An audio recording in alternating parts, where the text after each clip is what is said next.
Hi hello, വൈകിട്ട് 6 മണിയായിട്ടുണ്ടാവും കേട്ടോ. ഇപ്പോഴാണ് ഞാൻ സാധനങ്ങളൊക്കെ വാങ്ങിക്കാൻ പോണത്. മക്കൾ വീട്ടിലാണ്. അപ്പോൾ അവർ പോയി വിളിച്ചിട്ട് അവിടെ എത്തി. ഉമ്മ എല്ലാവരും ഉണ്ട്. അവരെയൊക്കെ വിളിച്ചിട്ട് ഓട്ടോയിൽ കാട്ടാക്കട മേളയിൽ പോവുകയാണേ. നാളെ സ്കൂളിൽ ഓണം ഫംഗ്ഷൻ്റെ സംഭവമുണ്ട്. അപ്പം കാര്യങ്ങളൊന്നും വാങ്ങിച്ചിട്ടില്ല. അപ്പോൾ ഫാൻസി സാധനങ്ങളൊക്കെ വാങ്ങിക്കാനായിട്ട് പോയതാണ്. അപ്പോൾ പിന്നെ നേരെ സംഭവം സ്ഥലത്തെത്തി. ഫ്രണ്ടിൽ തന്നെ മറ്റേ മൈലാഞ്ചി ഇടുന്ന സംഭവം ഉണ്ടായിരുന്നേ. പിന്നെ അലർജിയൊക്കെ ഉണ്ടാവോ, പ്രശ്നമൊന്നും ഉണ്ടാവില്ലല്ലോ എന്നൊക്കെ ചോദിച്ചിട്ടാണ് പിന്നെ മൂന്നൂർക്കും കൂടെ ഇട്ട് കൊടുത്തത്. പിന്നെ അതിൽ നേരെ നമ്മൾ കമ്മൽ സെക്ഷനിലോട്ട് പോയത്. 40 രൂപ വെച്ചിട്ടാണ് കേട്ടോ ഒരു ജോഡി കമ്മൽ. പിന്നെ കമ്മലൊക്കെ സെലക്ട് ചെയ്ത് നമ്മൾ കൊടുത്തിട്ടുണ്ടായിരുന്നു. പിന്നെ അവിടെ തന്നെ ചെറിയ ചെറിയ ഐറ്റംസ് ഫാൻസി സാധനങ്ങളൊക്കെ ഉണ്ടായിരുന്നു. ബണ്ണ്, സ്ലൈഡ്, അങ്ങനത്തെ സംഭവങ്ങളൊക്കെ വാങ്ങിച്ചിട്ടുണ്ടായിരുന്നേ. പിന്നെ കുപ്പിവള, എൻ്റെ മുന്നേ കുപ്പിവള എല്ലാ കളറും ഉണ്ട് കേട്ടോ. നല്ല പല കളറിലും ഉണ്ട്. കാണുമ്പോൾ തന്നെ കൊത്തിയാവും. ഭയങ്കര നല്ല രസമല്ലേ കാണാനൊക്കെ. അങ്ങനെ നമ്മൾ കറുത്ത കുപ്പിവളയാണ് എനിക്കും ഐശ്വര്യം കൂടെ വാങ്ങിച്ചിട്ടുണ്ടായിരുന്നത്.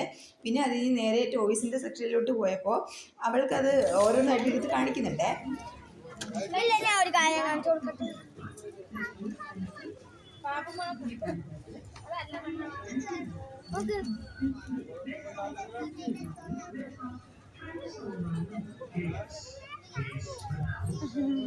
അങ്ങനെ പിന്നെ ഉമ്മായും വളയും കമ്മലൊക്കെ നോക്കുന്നുണ്ടായിരുന്നു. പിന്നെ ഷോളൊക്കെ വന്നിട്ടുണ്ടല്ലോ 50 രൂപയേ ഉള്ളൂ കേട്ടോ. ഒരു ഷോളിന് 50 രൂപയാണ്. പിന്നെ അതുപോലെ ബെഡ്ഷീറ്റ്, ഡബിൾ സൈഡ് ബെഡ്ഷീറ്റാണ്, അത് 170 രൂപ. പിന്നെ ചെടികൾ വന്നിട്ട് 2 ചെറിയ ചെടികൾ 180 രൂപയാണ് കേട്ടോ. വലുതാണെങ്കിൽ ഒരെണ്ണം 100 രൂപ. പിന്നെ അവൾ മറ്റേ പല കളറിലുള്ള പേന കാര്യങ്ങളൊക്കെ വേണമെന്ന് പറഞ്ഞ് രണ്ടാമത് തന്നെ വിളിച്ചുകൊണ്ട് വന്ന് ഇത് പിന്നെയും വാങ്ങിപ്പിച്ചിട്ടുണ്ടായിരുന്നു.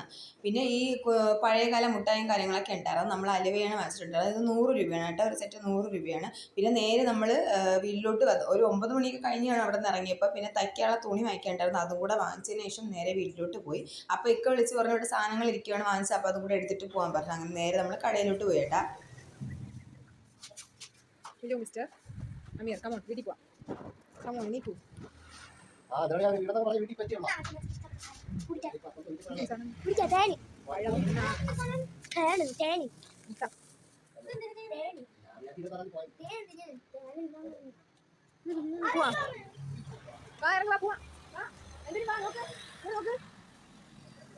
അപ്പൊ അത്രേ ഉള്ളൂ. അങ്ങനെ എല്ലാവരും പോയി ഇതായിക്കാടെ കടയിൽ നിൽക്കുന്നത്. അപ്പൊ നേരെ വീട്ടിൽ പോകണം. സാധനങ്ങളൊക്കെ എടുത്ത് വെക്കണം. പിന്നെ നടക്കട്ടെ